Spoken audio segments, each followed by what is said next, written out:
So if you're already using AI to make sense of your notes, you know just how much of a game changer it is, right? But what if you want all that power, but with more privacy, more control, basically without being stuck in the cloud?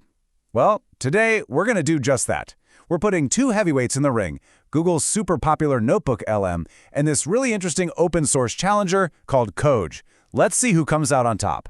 You know, this is the core dilemma for so many of us, right? We absolutely love being able to chat with our documents, but at the same time, we really value things like privacy, ownership, and just the freedom to tweak our own tools. And look, for anyone who prefers to host their stuff locally, finding a real alternative to the big cloud companies, well, it's been a serious challenge. That is, until now.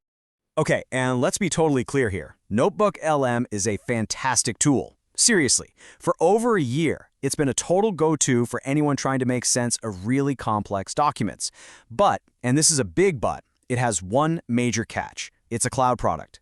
And that one little detail is what opens the door for a whole different kind of competitor to step in. All right, so let's meet this alternative. It's called Khoj, and what's so cool about it is that it's really the first open source tool that feels like a genuine head-to-head competitor with NotebookLM. It's got similar features and, as we'll see, even a few unique tricks up its sleeve. So, what is Khoj exactly? Well, to put it simply, it's a personal AI that you can run all by yourself. Its main job, to understand and pull information from your own files.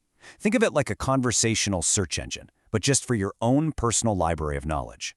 And this is where Khoj power really becomes obvious. It is so flexible. It doesn't force you to move all your data into some new system. Nope. Instead, it just plugs right into the tools and folders you're already using. We're talking a folder of PDFs, your notes in Obsidian or Notion, even web content like YouTube videos. And here's kind of the magic behind how it all works. Just like NotebookLM, Khoj doesn't just do a dumb keyword search. It uses this thing called semantic embeddings to understand the actual meaning and the ideas inside your files. That's the secret sauce. It's what lets you ask questions in normal, everyday language and get back super relevant answers, even if you don't use the exact same words that are in the document. Okay, so now we know what it is, but the big question is, how does it actually stack up in a real head-to-head comparison? Let's kick things off with the areas where Khoj, our open-source underdog, actually outshines its big cloud-based rival. And you know, what's really interesting is that the first big win for Khoj isn't some super technical feature. It's just the feel of it. According to a review from XDA, the whole user experience is just way more straightforward and less cluttered. And that design difference, it has a huge impact on your workflow. I mean, think about it. If your work touches on a bunch of different topics, Khoj has a massive advantage. All your chats are right there in one simple list, and you can search across everything at once. With NotebookLM, you're kind of siloed inside these separate notebooks, which means you have to constantly jump between them. And honestly, that can really slow you down. All right, next up, web search. Now, both tools can get online, but they go about it very differently. Khoj weaves it in seamlessly. If your own notes don't have the answer, boom, it automatically searches the web to fill in the gaps, and it always cites where it got the info. With NotebookLM, it's more of a manual thing. You have to specifically tell it to go look online. Here's another huge point for Khoj: the advanced features it gives you for free. We're talking about things like agents, which are basically custom AI personalities you can set up for specific tasks, and automations, which lets you schedule recurring things, like, say, getting an automatic news summary every single morning. I mean, these are serious power user tools that you just do not get with NotebookLM.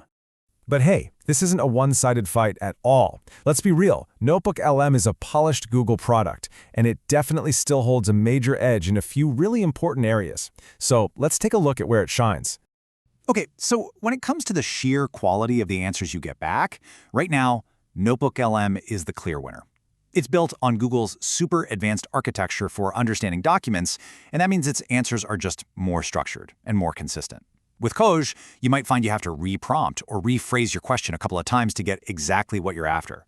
And then you have the bonus tools, the stuff beyond just the basic chat. And honestly, this is another clear win for NotebookLM. I mean, Khoj has a cool little integration for making mind maps, which is neat, but NotebookLM, it has a whole studio suite that can automatically generate quizzes, outlines, slide decks, even flashcards right from your documents. It's just a way more complete creative ecosystem. So, after looking at all the pros and cons, how do you actually decide which one's for you? Well, it really just comes down to what you value most in a personal AI assistant. This chart kind of lays it all out, right? If what you care about most is open source software, self-hosting for total data privacy, a super flexible platform, and those cool automations, then yeah, Khoj makes a really strong case. On the other hand, if you just want a polished, ready-to-go experience with the best possible accuracy and a whole bunch of built-in creative tools, then NotebookLM is still the clear leader. And that leaves us with one last big thought. This whole comparison, it's not really just about two apps. It's about a fundamental choice that I think we're all going to be facing more and more as personal AI becomes a bigger part of our lives. Do we go for the pure convenience of the cloud, or do we prioritize the control of running things locally, on our own terms? The fact that tools like Khoj even exist suggests that for a lot of people, the future of personal AI is when they're going to want to own and operate themselves,